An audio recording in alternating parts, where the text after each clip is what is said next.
Muchas gracias a todos por estar aquí en una sesión más del Seminario de Becarios. Hoy tenemos a Javier Vega con la plática ¿Dónde vive la ecuación de Dirac? De spin a spin 6. Muchas gracias. Pues en efecto, yo soy Javier Vega. Voy a hablar de dónde vive la ecuación de Dirac. O sea, me interesa construir el concepto de spinor y del operador de Dirac. Y pues bueno, un rápido agradecimiento por mantener activo al Seminario de Becarios, a los organizadores. Entonces vamos a darle, ¿no? El contenido es largo, pero a mí me gusta empezar en lugares en los que todos sabemos qué pasa. Entonces voy a repasar algunas definiciones que se pueden considerar básicas. Es un lugar en el que todos vamos a saber qué está ocurriendo, todos estamos de acuerdo y de ahí va a empezar a subir, ¿no? Entonces, algunas motivaciones. Quiero empezar citando a Michael Atiyah. What is a spinor? I spend most of my life working with spinners in one form or another and I don't know. Only God knows. Maybe Dirac is no longer with us. Eso es lo que dice Michael Atiyah para abrir una de sus últimas conferencias que la pueden encontrar en YouTube. Y bueno, los spinores fueron descubiertos en 1913 por Eric Cartan, quien estudiaba representaciones lineales de grupos simples, y eventualmente fueron redescubiertos por físicos estudiando sistemas cuánticos, en los que descubren una cantidad que comparte similitudes con lo que llaman el momento angular, un tipo de momento angular intrínseco, ¿no? Y lo llaman spin, porque spin significa giro. En específico, Dirac, el físico héroe de esta historia, buscaba una ecuación que describiera el comportamiento de las partículas con spin, y para ello definió un operador que fuese la raíz cuadrada del laplaciano, y de esta manera cayó inevitablemente en el concepto de spinor. Entonces, vamos a empezar por considerar los vectores isotrópicos en R3, ¿no? ¿Cuáles son estos? Pues los que tienen norma cero, ¿no? O longitud cero, que no son el cero, ¿no? Entonces, por supuesto, las componentes de estos vectores van a satisfacer esta ecuación, son de norma cero, o es como si fuera una esfera de radio cero. Entonces, por lo que podemos dar a estos C0 y C1, tales que van a cumplir estas ecuaciones, ¿no? O sea, X va a cumplir esto, Y va a tener esta fórmula y Z esta fórmula, ¿no? Y bueno, ese evidentemente es un sistema de ecuaciones que se puede resolver y nos va a dar estas soluciones para C0 y C1, de manera que vamos a poder jugar con las componentes, ¿no? Yo puedo empezar a dar X, Y, tratar de ver quién es Z, ¿no? Bueno, resulta que cualquier elección de signos resuelve este sistema, pero debido a la multiplicación del logaritmo complejo, no hay una elección de signos consistente, tal que C0 y C1 varíen continuamente con el vector. Pero bueno, vamos a suponer que si existe esa elección de signos para C0 y C1, tal que si el vector es isotrópico van a variar continuamente, ¿no? O sea, yo voy a estar escogiéndolos mañosamente para que se haya continuidad. Entonces, si B es rotado a lo largo del eje, o sea, si yo empiezo a rotar mi vector por un ángulo alfa, eso quiere decir que X menos Y es multiplicado por E a la menos Y alfa, ¿no? O sea, es una rotación de toda la vida. Pero, por continuidad, pues el vector X menos Y sobre 2 va a ser multiplicado por E a la menos Y alfa sobre 2. O sea, ese vector, C0, bueno, realmente no es un vector, pero el C0, por continuidad, si yo empiezo a rotar mi vector en ángulo alfa, va a tener que rotar con alfa medios, ¿no? Cuando el ángulo alfa es 2pi, el vector isotrópico regresa a su posición original, pero el C0 es multiplicado por E a la menos pi, a la menos Ipi, que es menos 1, ¿no? O sea, regresa con el signo opuesto. Así, el vector columna C0, C1 es llamado spinor y es tal que requiere dos vueltas completas de 2pi para regresar a su posición original, ¿no? Pues para visualizarlo, esto pueden buscarlo ahí en el internet como el truco del cinturón de Dirac, ¿no? Yo me sé una fácil.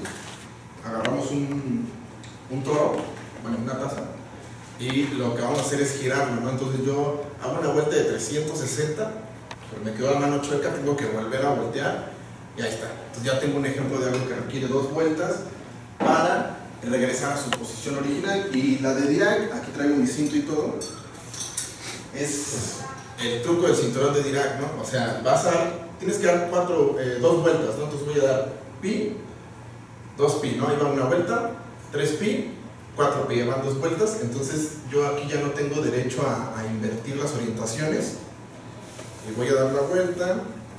Tengo que hacer esto con mi mano, pero no estoy cambiando la orientación del cinturón y ahí está, ya quedó desanudado, ¿no? Si yo diera dos vueltas, pi, 2pi, perdón, una vuelta, Al hacer este truco ya no se desanuda. La única manera de hacerlo sería invertir el cinturón, ¿no? Entonces ese es el truco del cinturón de Dirac, que nos visualiza por qué algunas personas, físicos, les gusta decir que los fermiones, o sea que tienen spin semientero, están atados al cielo, ¿no? Porque otra manera de verlo es, imagínate un vector que tenga un hilo amarrado, pues cuando da vueltas tienes que desanudar el hilo, ¿no? Entonces dicen que los fermiones están atados al cielo, ¿no? Bueno, esa fue la de Cartan, ¿no? La de Dirac considera el laplaciano en R4, ¿no? Así fue como lo descubrió Dirac. Entonces aquí tienes el laplaciano y Dirac lo que dice es, bueno, yo quiero un operador de tal que al cuadrado pues me dé el laplaciano, ¿no? Porque el laplaciano, como es de segundo orden, pues tiene esta como sensación de ser cuadrático, ¿no? Entonces lo que Dirac dice es, bueno, voy a proponer este operador, ¿no? Así, muy simple.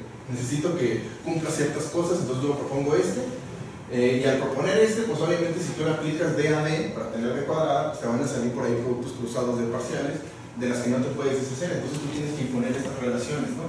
Que las gamas, los productos cruzados precisamente todos te den cero y que solamente sobrevivan los productos consigo mismo. Entonces si tú utilizas la notación de índices de SMU1 de 0 a 3, pues puedes escribir esta convención de esta forma, ¿no? Y aquí puedes meter diferentes convenciones de signos. Yo, por ejemplo, estoy usando la delta de Kronecker porque estoy en un mundo plano, pero esto Dirac lo hizo en Minkowski, entonces vas a tener por ahí la métrica de Minkowski y unos menos, ¿no? Bueno, dependiendo de la convención que uses, puedes tener 3 menos en las espaciales o el menos en la temporal. Y bueno, evidentemente esta no va a tener soluciones escalares, pero sí existen matrices que lo solucionan en el sistema, y eso fue lo que descubrió Dirac. Entonces, pues estas son las matrices, de hecho son las matrices de Pauli. Y estas matrices son espinores. Y Dirac los usó para formular su ecuación que describe el electrón, ¿no? Y en general, fermiones, ¿no? La ecuación de Dirac.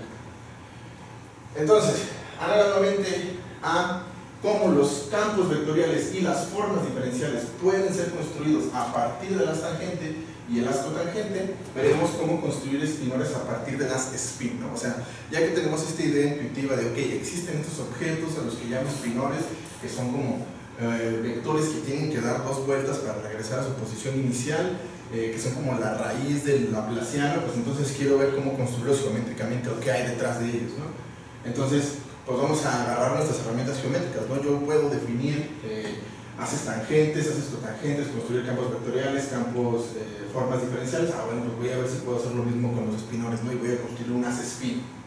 Y vamos a hablar de qué tipo de estructura necesito un espacio para admitirlos. Entonces, bueno, me voy a dedicar a dar definiciones clásicas. Por ejemplo, un as vectorial, aquí está. Agárrate EX espacios topológicos. Entonces, un as vectorial, ¿qué es? Pues un mapeo continuo sobreyectivo de NX. A X le llamas el espacio base, a L total. Tal que si tú te agarras un punto en X y luego te fijas en la preimagen, que le vas a llamar fibra, pues bueno, esa fibra va a ser pues, un espacio y tú vas a querer que sea un espacio vectorial, ¿no? Para todo X en el punto. Y bueno, si te agarras una vecindad, pues te puedes construir esta como sección en el as, al E es el que queremos llamar as. Entonces vas a también exigir que se cumpla este diagrama conmutativo, ¿no? Que conmute el diagrama. Esto es muy importante, se lo vamos a pedir a cualquier cosa que le queramos llamar as. Es una condición de trivialización local. Básicamente, así como en las variedades, por ejemplo, que tú dices, localmente me veo como Rn, bueno, los ases localmente se ven como un producto. Es una como condición que va a requerir cualquier cosa que le quieras llamar as, que trivialmente se vea como un producto, que localmente, perdón, se vea como un producto, y de hecho, si globalmente se ve como un producto, se dice que es una trivial. Bueno, una observación: si la dimensión de X es N, la dimensión de E es N más K y la dimensión de tu fibra es K, se dice que pi es de rango K, ¿no? O sea, puedes tener una vectorial de rango K. Bueno, aquí como que no le puse el slash. Pi es de rango máximo si K es igual a N. Bueno, el ejemplo de toda la vida, el as tangente.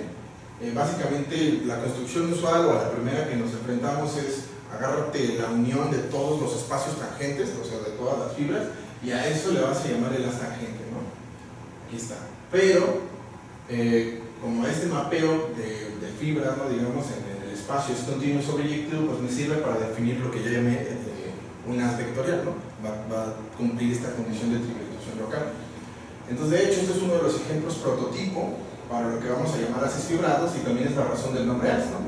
Y bueno, vale aclarar que si bien el AS es el espacio total, nos referimos al mapeo pi también como AS, es algo que se da mucho entre geómetras, digamos, ¿no? Bueno, una observación, en física las trivializaciones locales de las vectoriales son llamadas norma local, o local gauge, para los que no les gusta decirlo en español. Un cambio de norma es un cambio de trivialización local. El grupo de cambios de norma globales, pues el grupo de norma, y bueno, no es otra cosa sino el grupo de automorfismos de las, ¿no? O también les llaman simetrías. Dos objetos se van a decir de norma equivalente o gauge equivalent si pertenecen a la misma órbita del grupo de norma, y lo que llamamos teoría de norma o gauge theory es el estudio de objetos que no dependen de la elección de norma, ¿no? O invariantes de norma en el enlace, tales como conexiones, secciones, considerados bajo la acción del grupo de norma, ¿no? Y bueno, esta es la típica imagen de unas, ¿no? Aquí tienes tu variedad, suben las fibras y el campo vectorial atraviesa las fibras, ¿no? Entonces, la idea de as vectorial nos ayuda a precisar la idea de asignar espacios vectoriales sobre cada punto del espacio y también precisa la idea de campo vectorial, ¿no? Pues ahora vamos a poder verlos como secciones de las tangentes o también como levantamientos, ¿no? Que vamos a ver qué son, ¿no? Entonces, una sección, pues piénsalo como regresar, ¿no? O sea, una sección de pi, o sea, de las vectorial, pues es este mapeo, ¿no? Que va de x en e, tal que pues es la inversa de las vectorial, ¿no? Entonces, a la sección de una tangente le llamamos campo vectorial. Y notemos que diagramas como el siguiente, este diagramita, o sea, si yo tengo así a en b, c en b, c en a, para estas funciones e, f, g, h, yo puedo construir, o sea, esta h, y a esa h le voy a llamar un levantamiento. Visto de esta manera, dado tu pi, que es el as tangente, ¿no? De t, x en x, los campos vectoriales son levantamientos de la identidad en el tangente, ¿no? Vale. Haces que cubren. Aquí voy a empezar a hablar de otro tipo de as, ¿no? Ahora vamos a centrar nuestra atención en ejemplos de haces que de cierta manera envuelven o cubren el espacio base, ¿no? Entonces, un ejemplo es este mapeo, ¿no? De R en S1, ¿no? Es un ejemplo clásico de sus cursos de geometría, o de topología, o de topología orgánica también. Pues esta función lo que hace es cubrirme al círculo, ¿no? Así como es espirales, ¿no? Entonces, pues que me doy cuenta que la fibra de este mapeo pues son los enteros, ¿no? Entonces, la fibra de S1 son los enteros. Este es un ejemplo de un as en el que la fibra más bien es un espacio discreto, no uno vectorial. Y además tiene un tipo de trivialización local. Entonces como que cumple con los requisitos de estos tipos de objetos a los que queremos llamar ases, ¿no? Otro ejemplo es el mapeo de S1 en S1 que te lleva Z en Z cuadrada, también un clásico de análisis complejo, ¿no? Que lo que hace es muy parecido al mapeo anterior, solo que el mapeo anterior te cubría el círculo con un montón de espirales y este lo hace solamente con dos, da dos vueltas, ¿no? Entonces, igual tiene fibra discreta, pero su fibra, su as solamente tiene dos elementos, ¿no? Y esto puede visualizarse como una espiral que da dos vueltas sobre el círculo. Es un ejemplo de un as que cubre dos veces el espacio total, lo cual va a ser relevante, ¿no? Para lo que quiero explicar. Estos ejemplos ilustran la existencia de estructuras tipo as vectorial, pero con otros espacios, y nos lleva a definir lo que vamos a llamar espacio cubriente, ¿no? Entonces, ¿qué son los espacios cubrientes? Bueno, pues aquí está la definición. Agarrate un espacio topológico que sea conectado por trayectorias, localmente conectado por trayectorias. Agarrate otro espacio topológico que sea certeros, conectado por trayectorias. Y agarrate un espacio discreto, porque ya nos dimos cuenta que las fibras son discretas. Entonces le vas a pedir lo mismo, ¿no? Que tenga una condición de trivialización local y que el as sea la unión de todas las fibras, ¿no? Entonces, U va a ser la vecindad regular y V van a ser las hojas, ¿no? Si nuestro espacio discreto solamente tiene dos elementos, uno o dos, Pi es llamado el doble cubriente, o el cubriente de dos hojas, ¿no? De hecho, si a este numerito si para 1, 2, 3 hasta K, sería de grado K, ¿no? Entonces, el cubriente de grado 2 es el doble cubriente, ¿no? Lo cual va a ser muy importante para nuestro grupos Pi. Pues de hecho, el ejemplo anterior que vimos cumple otra cosa muy interesante, ¿no? O sea, el mapeo de R en S1 con la exponencial, la espiral que cubre infinitas veces.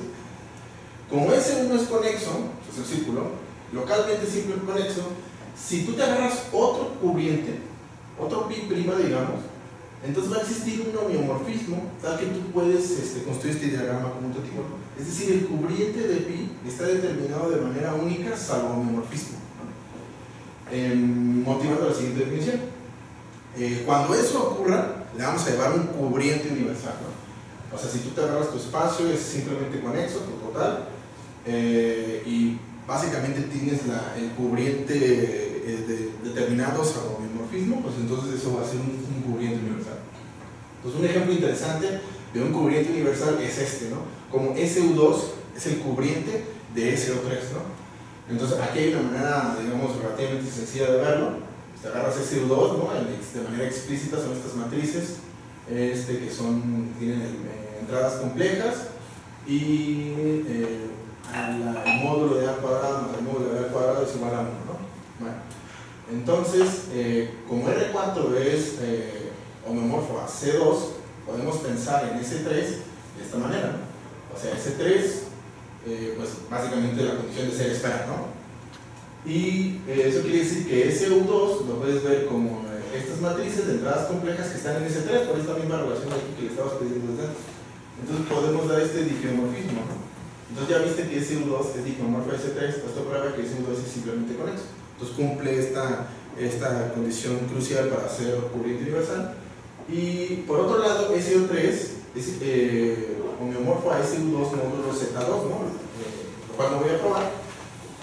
Por lo cual, dar el mapeo cociente de SU2 en SO3 se verifica que SO2 hacia SO3 es un cubriente universal y más aún es el doble cubriente universal. O sea, SU2 es el doble cubriente universal de SO3. ¿Okay? Y esto es precisamente el grupo spin. Por definición, al doble cubriente universal de SON lo llamaremos spin n. Entonces, esto es por definición, ¿no? ¿Qué es el grupo spin? Es el doble cubriente universal de SON. En este caso, para SO3, SU2 es el spin, ¿no? Spin 2 es SU2, ¿no? Y por ejemplo, spin 4 es SU2 plus SU2. O sea, tú puedes caracterizar el grupo spin de diferentes maneras usando esto del doble cubriente universal.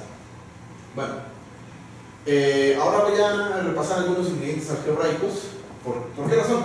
Porque este asunto de decir que el grupo spin es el doble cubriente universal de SON, como que uno no siente que sepa quién es el spin, porque no te estoy diciendo de manera explícita quién es spin, te lo estoy caracterizando a través de otros grupos y a través de sus relaciones con otros grupos de Lie, pero no te estoy diciendo quiénes son los elementos de spin.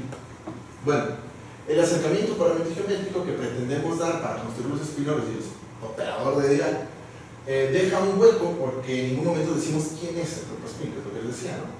Entonces, para dar una descripción explícita de quién es el spin, vamos a construirlo algebraicamente. Entonces, igual voy a repasar algunas definiciones que se pueden considerar básicas. Una K-álgebra con unidad, pues es un espacio vectorial sobre un campo K, que aquí me voy a reducir a R o C, con un producto bilineal, asociativo, tiene un elemento de identidad, por eso es con unidad, y bueno, tiene un producto que cumple eso, ¿no? O sea, hay distribuciones, productos con escalares, ¿no? Es una álgebra con unidad, ¿no? Un ideal izquierdo es un subespacio de esa álgebra que absorbe la multiplicación por la izquierda. O sea que si tú tienes un elemento de A y un elemento del ideal, A por B, o sea, el producto de A por B, va a estar en el ideal, ¿no? Como si fuera una generalización de los múltiplos, ¿no? El ideal. Entonces esto es un ideal izquierdo porque multiplicas por la izquierda, pero lo puedes hacer igual con un ideal derecho, y si es izquierdo y derecho, pues nada más le llamas ideal, ¿no? Bueno. La estructura algebraica, esta es una proposición que igual no voy a probar. La estructura algebraica desciende al cociente, ¿no? Si tú haces el álgebra módulo tu ideal, esto también va a ser una álgebra, ¿no? La estructura algebraica va a pasar al cociente, ¿no? Formas cuadráticas, esto es un ingrediente importante. Una forma cuadrática es una función de tu espacio vectorial en el campo, tal que escupe cuadrados, así digo yo, ¿no? O sea, tú le metes un escalar y lo escupe al cuadrado, ¿no? Un poco como la varianza, creo, en prueba, ¿no? Bueno, eso es una forma cuadrática, ¿no? Un espacio vectorial cuadrático, pues es un espacio vectorial equipado con una forma cuadrática. Entonces vamos a decir que la forma cuadrática Q es no degenerada si el que te da 0, pues es nada más el 0, ¿no? Entonces si Q de B es 0, pues eso implica que B es 0, ¿no? En general solamente vamos a considerar formas cuadráticas no degeneradas, ¿no? Y bueno, si yo tengo una forma cuadrática, digo, empezamos hablando de una álgebra con un producto bilineal, ¿no? Bueno, pues las formas cuadráticas están en correspondencia con las formas bilineales. Si tú me das una forma bilineal, yo puedo construir una forma cuadrática y viceversa. Me das una forma cuadrática, pues yo te puedo construir una forma bilineal. ¿Cómo? Con esta relación de polarización, ¿no? Es esta fórmula. Si yo echo este 2 para acá, esta Q de V ya va a ser una forma bilineal, ¿no? Y bueno, para todo propósito práctico, la Q con dos entradas es un producto interno, y ya va a ser forma bilineal por esta relación de polarización. Y la Q con una entrada es la norma, ¿no? Que sería la forma cuadrática. De hecho, esto es muy común que cuando estás estudiando álgebra de Clifford, o sea, algunos libros empiezan hablando de formas bilineales, otros libros empiezan hablando de formas cuadráticas, pero realmente, como vas y vienes, no, es lo mismo, en el fondo. Pues bueno, el siguiente ingrediente es el álgebra tensorial de un espacio vectorial. El álgebra tensorial básicamente va a ser la suma de los tensores, del producto tensorial del espacio vectorial, ¿no? O sea, aquí lo estoy desarrollando, ¿no? Es el campo, que sería como la potencia cero, suma directa el espacio vectorial, suma directa dos copias en producto tensorial, suma directa que serían tres copias, producto tensorial, y así me voy hasta nunca acabar, ¿no? Pero bueno, a lo mejor si eres de geometría, esta definición te sabe medio no tan intuitiva como la de funciones multilineales, pero realmente es lo mismo. Realmente es lo mismo. Este espacio lo que hace es decirte en dónde viven las funciones multilineales, ¿no? O sea, nosotros ya sabemos que ¿qué son los tensores? Pues son funciones multilineales, ¿no? Bueno, estas funciones multilineales pues tienen que vivir en algún lado. ¿Dónde viven? Pues viven aquí, ¿no? Entonces, te voy a dar un ejemplo. Considérate el ideal I0, ya sé que parece una J, pero es una I gótica, 0. El ideal generado por los elementos de la forma B tensor V, con B en B, así, J0 es el ideal generado por estos elementos, ¿no? Esto. Entonces, pues date cuenta que si te orientas esta cuentita, te queda esto, reordenas términos, entonces ¿qué te queda aquí? V más V tensor V más V, U tensor V, B tensor V. ¿Y qué estás haciendo? Tu ideal fue generado con los elementos de la forma V tensor V. Entonces, quiere decir que cualquier dos tensor simétrico, o sea que V tensor V sea igual a V tensor U, que puedan voltearse, se va a anular en el cociente, porque tú estás colapsando todos los elementos de la forma V tensor V, los estás colapsando sobre sí mismos. Entonces, eso va a tener como consecuencia que cualquier tensor simétrico se va a volver cero, se anula.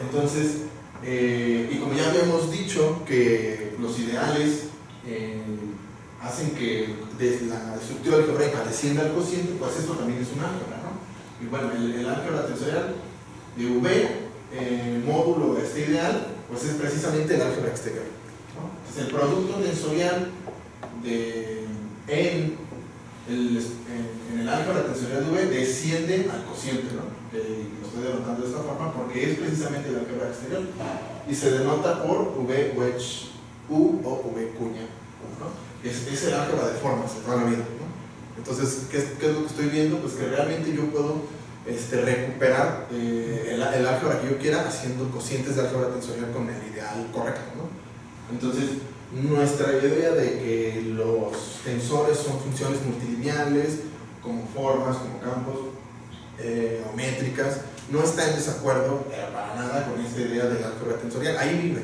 ¿sí? Bueno, entonces, ¿qué va a ser el álgebra de Clifford?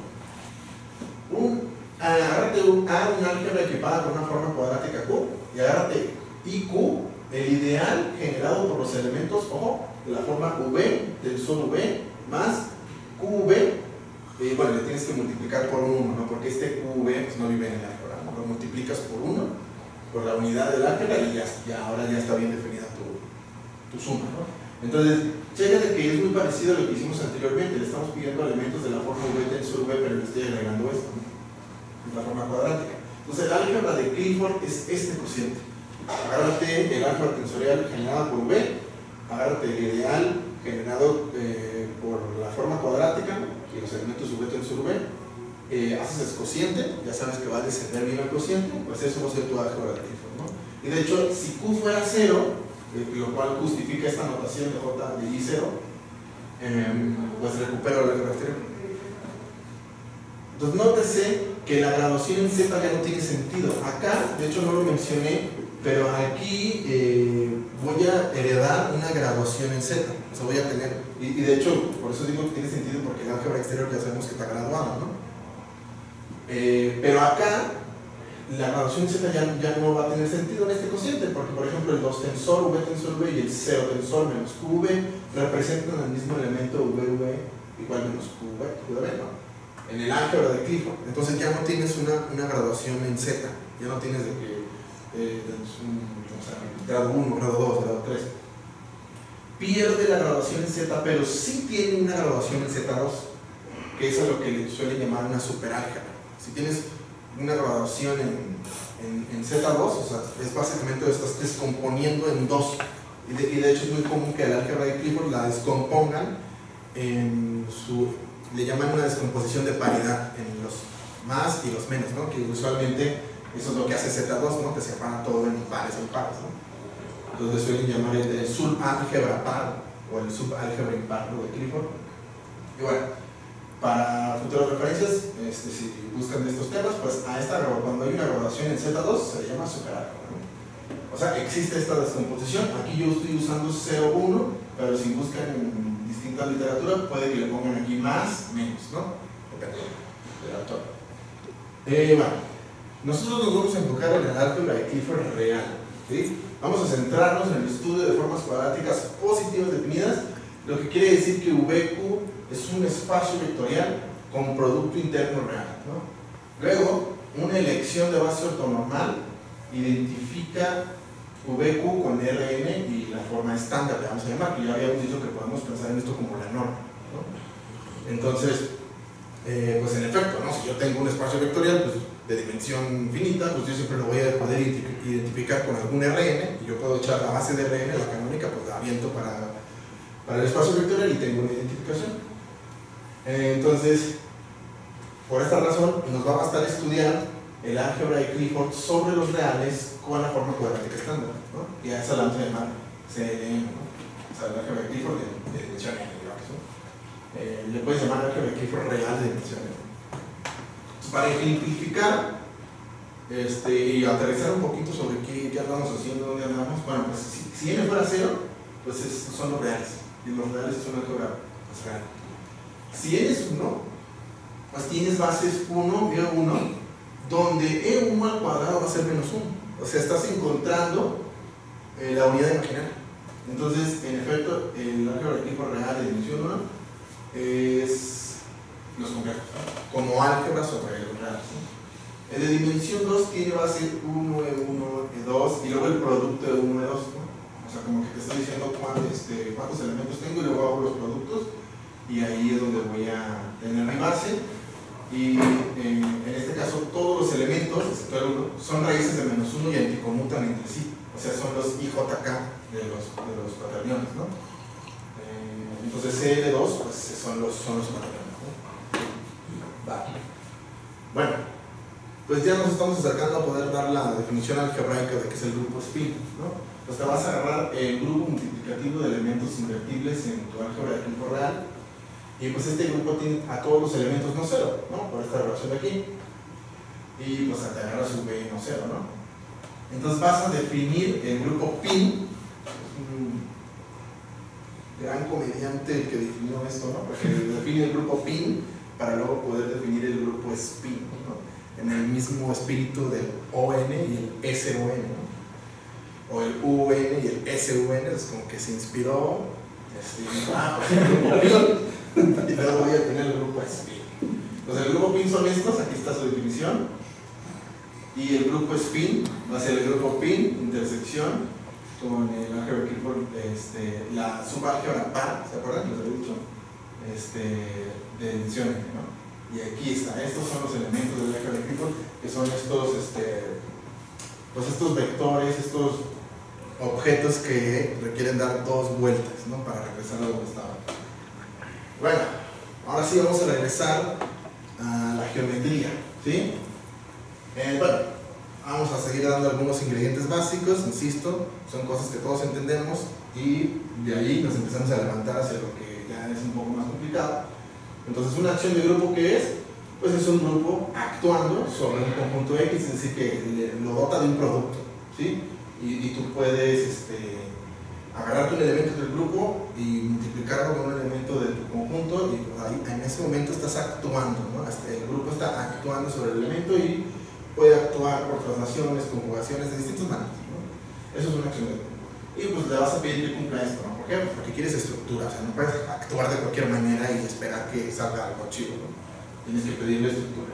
Bueno, ¿un grupo topológico qué es? Pues un grupo topológico es un objeto que es grupo y que es espacio topológico, ¿sí? ¿Cómo nos aseguramos de que sea grupo y sea espacio topológico? Pues te agarras el producto del grupo y pides que esto sea un mapeo continuo, ¿no? Y básicamente esto es, ya no me ocupo en la slide, por eso lo puse así, pero es una manera de abreviar que dos mapeos, ¿no? O sea, G plus G en G, tú pides que GH se mapea al producto y eso pides que sea continuo, y luego pides un mapeo de G en G, que el G lo mande a su inversa y ese pides que sea continuo. Esos dos, es usualmente la definición de grupo topológico, lo puedes compactar en uno solo pidiendo esto, por eso el GH menos 1, ¿no? O sea, básicamente quiero que el producto sea un mapeo continuo y que las inversas sean mapeos continuos, ¿no? Que es lo que típicamente esperarías de un grupo, ¿no? Y de un espacio topológico. Bueno, si un grupo topológico G actúa sobre un espacio X, se dice que X es un G espacio, ¿no? Pues hasta una acción de grupo sobre un espacio topológico. Entonces un G espacio va a ser libre si la acción de G sobre X te lo deja fijo, digamos, pues esa G tiene que ser la identidad, ¿no? Un G espacio principal, se dice que un G espacio es principal si es libre y actúa por traslaciones, ¿no?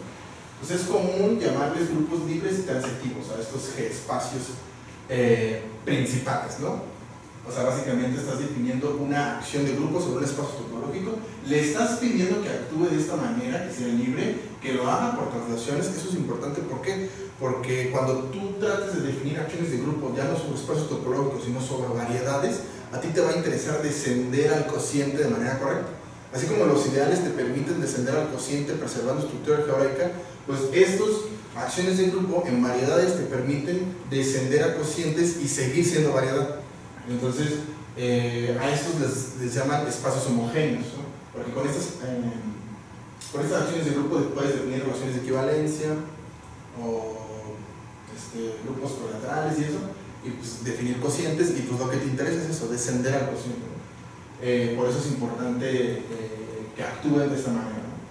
Bueno, estas definiciones son importantes porque las acciones de grupo libres y transitivas son las que van a permitir construir espacios homogéneos, ¿no? Que son los espacios cocientes en variedades. Y bueno, es lo que les digo de descender correctamente al cociente, ¿no? O también he escuchado que le llaman pasar al cociente, ¿no? Bueno, un as figurado.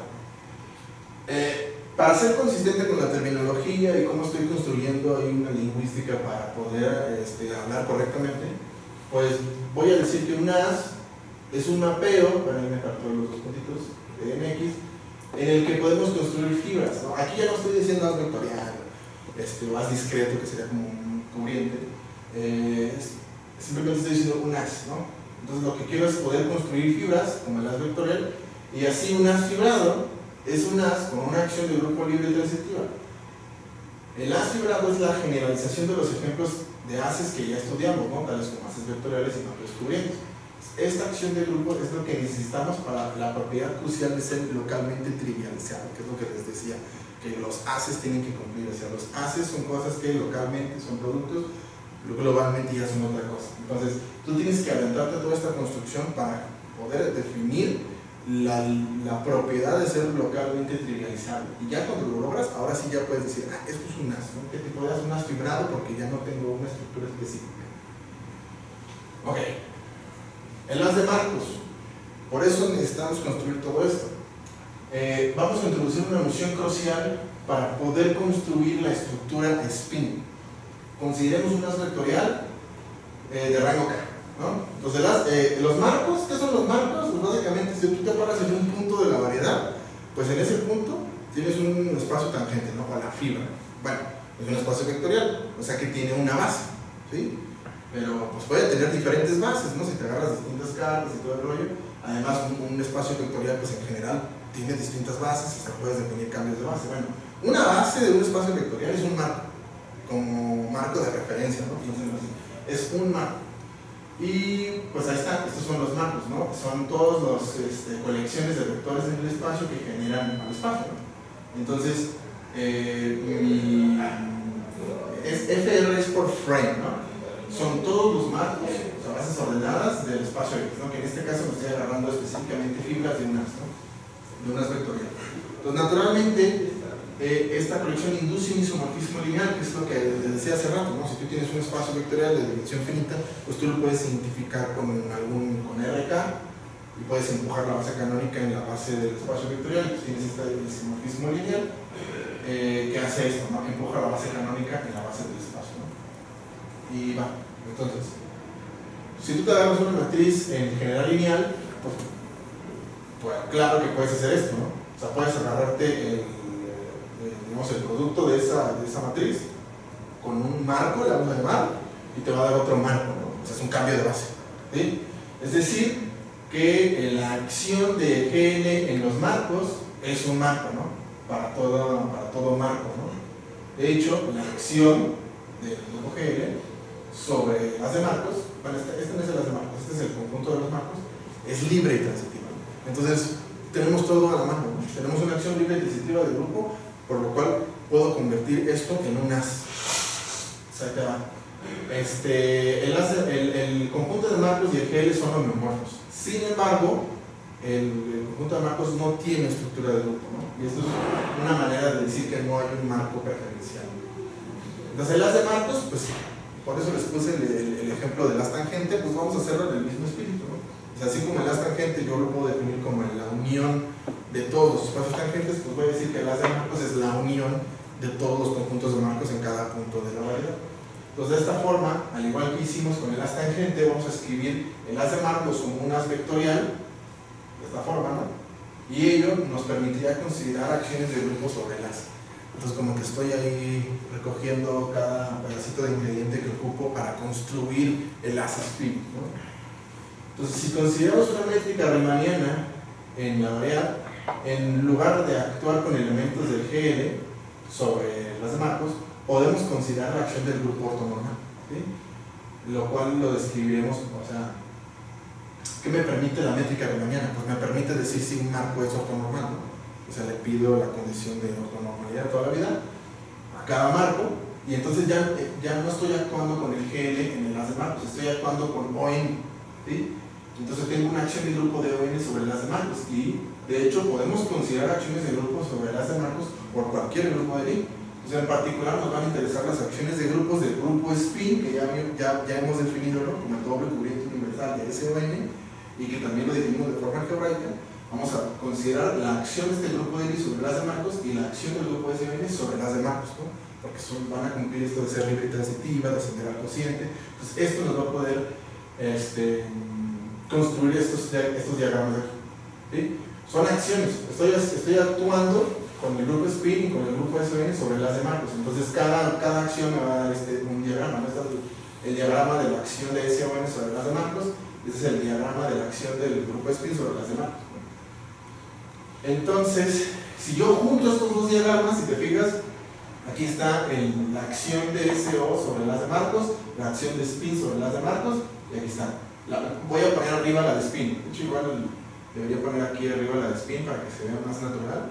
Porque aquí tengo la de acción de spin sobre el haz de marcos, aquí tengo la de SON, la pongo abajo, aquí tengo el haz de marcos con el grupo spin, que sería esta parte de aquí, y esta parte de acá, es esta de acá, ¿no? Y acá, pues igual, aquí tengo la variedad, pues la pongo acá y me induce este diagrama, ¿no? Entonces, ¿quién va a ser mi estructura spin? Pues va a ser este mapeo, ¿sí?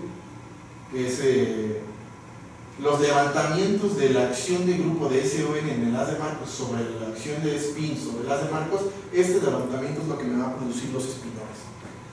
Y bueno, entonces es mapeo ese y este, que es básicamente el haz del haz de marcos con acción del grupo spin sobre X.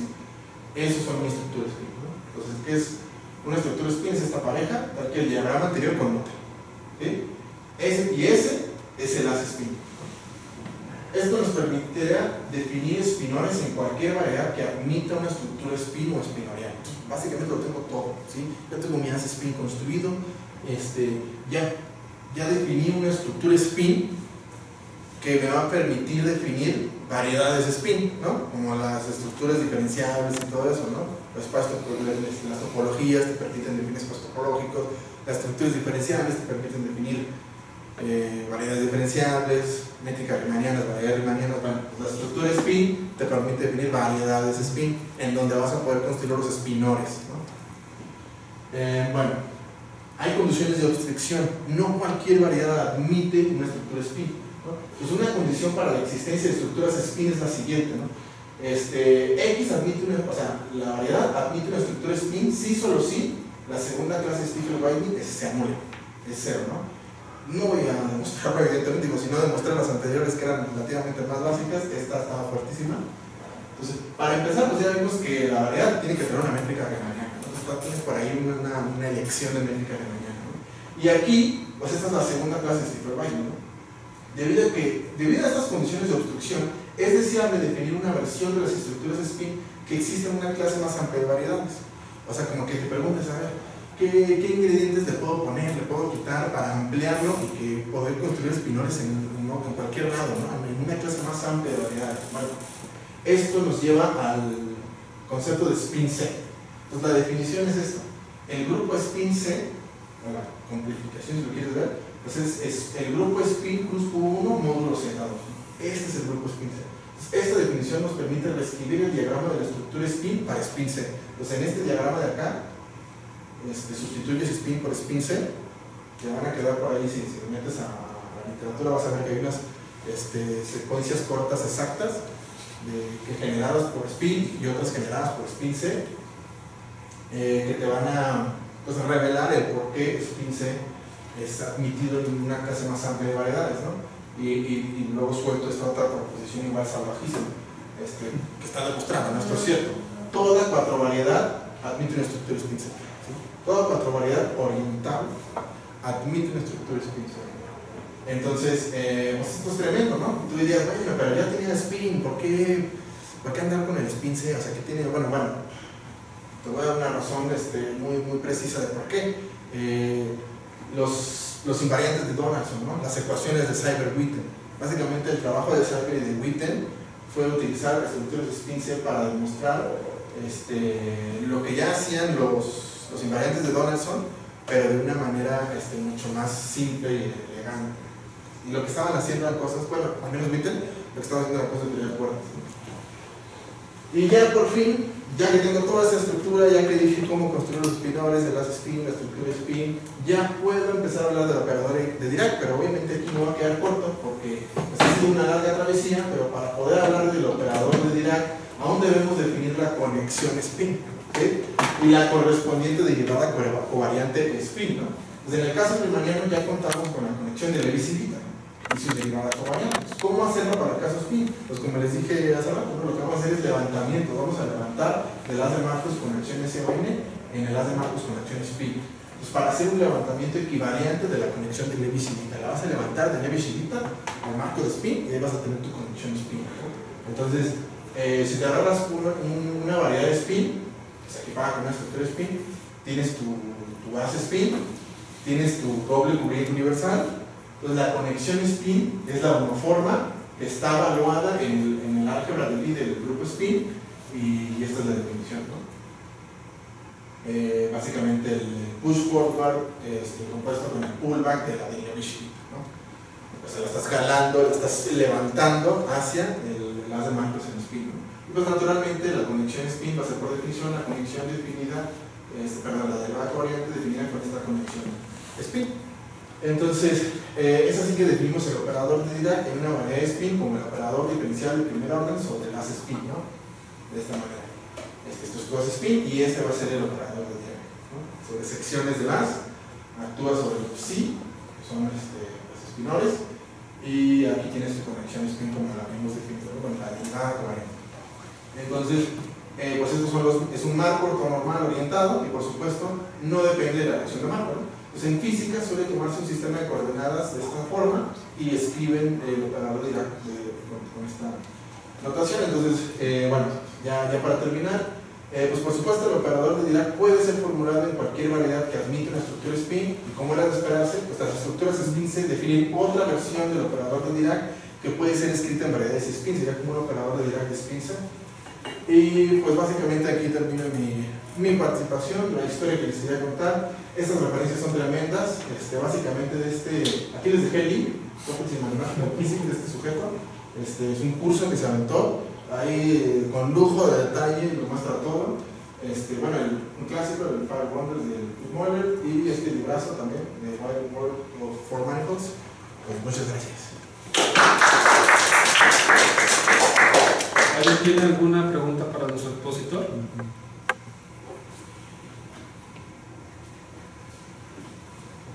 Si no, le agradecemos otra vez.